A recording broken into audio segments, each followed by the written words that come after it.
The Bassett Medical Group gave an update today about COVID vaccines in the area. But News Channel 2's Kirk Tupai explains why getting access to vaccinations isn't the only problem Otsego County residents are facing.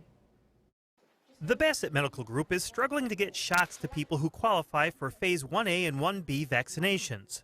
While they have vaccinated over 5,000 healthcare workers, only 100 vaccinations are allocated to Little Falls Hospital. This is the only hospital in the network to receive a current supply.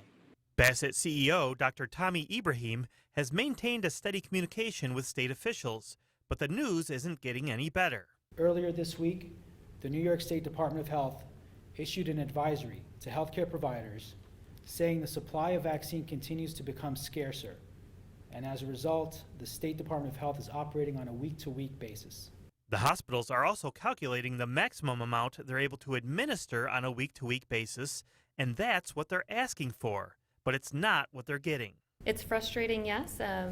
We've not received allocation outside of this one at Bassett Medical Center in several weeks. Other areas across our network did not receive any allocation, and that's not uncommon. When you look at the small number of total vaccines coming to New York State, there are a lot of hospitals not getting vaccine each week.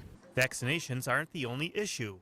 While the number of COVID-infected patients throughout the Bassett network has been dropping, they're now seeing a spike in the number of patients needing non-COVID medical attention.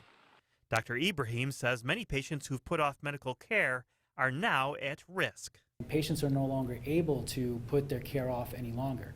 So we're seeing a rising surge of highly acute patients who do need hospitalization, in addition to managing the pandemic in and of itself and the surging number of COVID positive patients.